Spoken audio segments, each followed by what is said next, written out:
He went from defeating champions and becoming a double champion with a 17-0 record, only to end up looking like that after facing Justin Gaethje.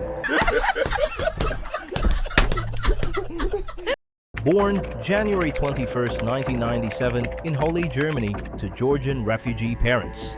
Moved to Georgia at age 7, where he began practicing Greco-Roman wrestling.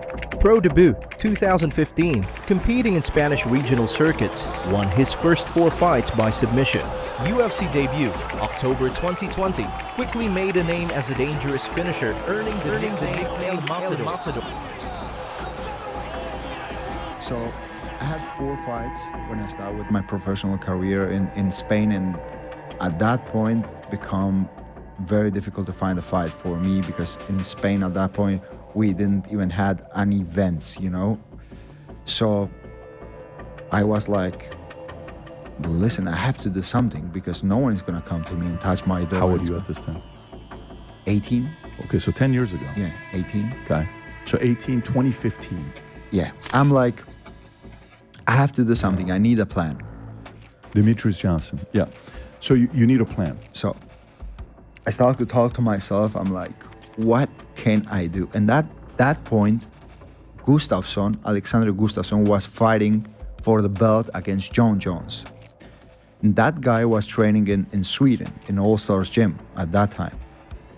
And that was the most recognized like gym in Europe.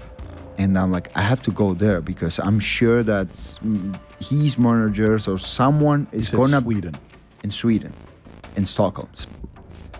So I'm like, I need to go there, because I know that someone is gonna see me, and the only thing I need is an opportunity. In pursuit of growth, Topuria traveled to Sweden to train at All Stars Training Center alongside UFC star Alexander Gustafsson.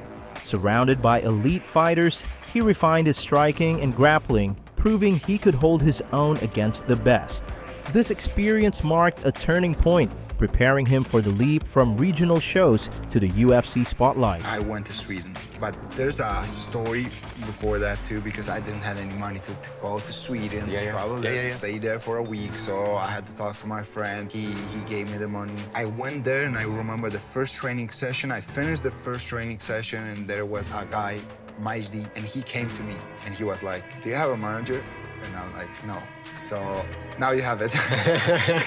And I remember he booked me a fight in 3 weeks in Finland. Then I fought in 3 weeks and a half. He booked me another fight in Cage Warriors for the title, for the bantamweight title. I went there, I won. That's how no one is gonna come to your house and knock on the door and like, it's you, come, this is for you. No, you have to find the opportunities. Ilia's UFC debut came in October 2020, where he stepped in on short notice and dominated Youssef Zalal.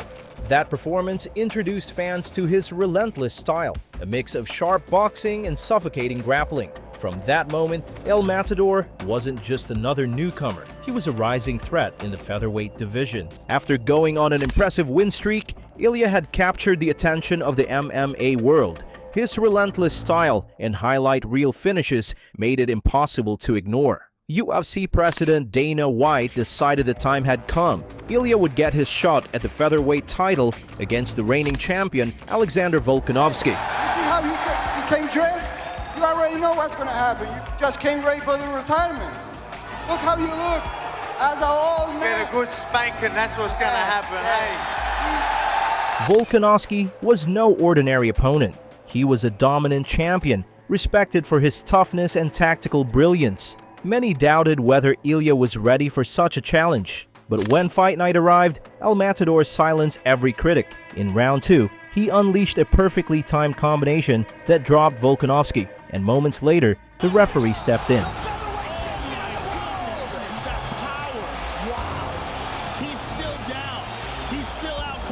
With that knockout, Ilia shocked the world. He wasn't just another contender anymore. He was the new featherweight champion, a rising star who had toppled one of the greatest fighters in UFC history. Fresh off his stunning victory over Alexander Volkanovski, Ilia was now the featherweight champion, but the UFC wasted no time in lining up his first defense against none other than Max Holloway, one of the most respected and durable fighters in the division. The build-up was intense. Holloway was known for his volume striking and granite chin, while Ilia carried knockout power and momentum.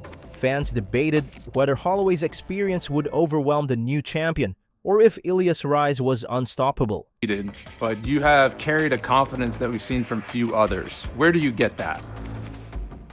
Because I know all the effort I put in. I know all the sacrifices I do. I know how hard I work and what I'm able to do inside that octagon. I know what I'm able to do. So I've been a huge fan of Max Holloway, of Volkanovski, of many fighters, and I learned many things from them to create the perfect fighter who I am today.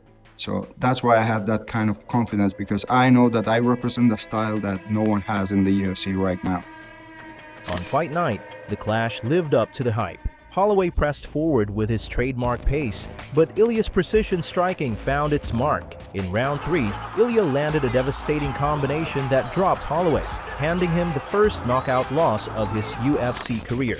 Dude is a beast. Nobody seems like they can make Topuria fight backwards. He just keeps walking towards you, ready to unleash an inevitable 3 to 5 piece combo, even though just one punch of his will KO you. With that victory, Topuria didn't just defend his belt. He cemented himself as a true champion, proving that his win over Volkanovski was no fluke.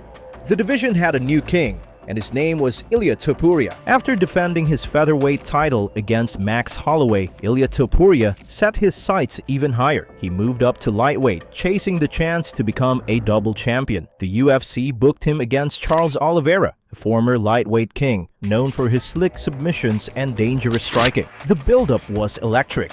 Fans wondered if Topuria's power would carry into the new division, or if Oliveira's experience would expose him. But when the cage door closed, Topuria wasted no time. In the very first round, he landed a crushing right hand that sent Oliveira to the canvas. The referee stepped in, and just like that, Topuria had shocked the world again. With that knockout, Ilia Topuria became a two-division champion, featherweight and lightweight. His rise was meteoric, and his confidence soared to new heights. But as history would show, that confidence would soon turn into arrogance. After conquering Charles Oliveira and becoming a double champion, Ilia Topuria's confidence was at an all-time high. But when the UFC booked him against Justin Gaethje, that confidence began to spill over into arrogance. In the build-up, Ilia openly dismissed Gaethje's toughness and carried himself as if victory was already guaranteed. He even went so far as to post a video celebrating before the fight, acting like the win was already his. Fans quickly picked up on the arrogance, warning that Gaethje was the last man anyone should underestimate. Ilia also changed his Instagram bio to 18-0. Take this, Justin. Take it. Actually, I thought he was a great guy, but since he crossed the personal line, he's not gonna have my respect.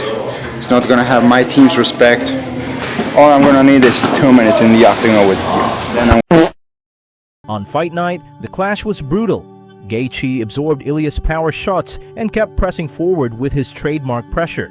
As the rounds went on, Ilia's swagger faded. In the fourth round, Gaethje landed a crushing combination that dropped the double champ.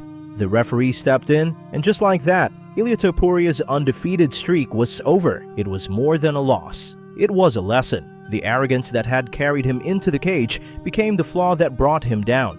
Karma had struck, and Topuria was humbled in front of the world. Topuria's story is far from finished. Every great champion faces setbacks, and how he responds will ultimately shape his legacy. Will he rise again, or has his downfall already begun? Just days after being knocked out by Justin Gaethje, Ilia was spotted partying at a nightclub, with some fans even claiming it was a gay club.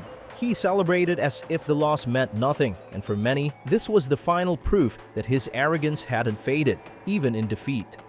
One thing is certain, Ilia Topuria's journey will be remembered as one of the most dramatic arcs in UFC history. Let me know in the comments if you think his cockiness meant he deserved that loss.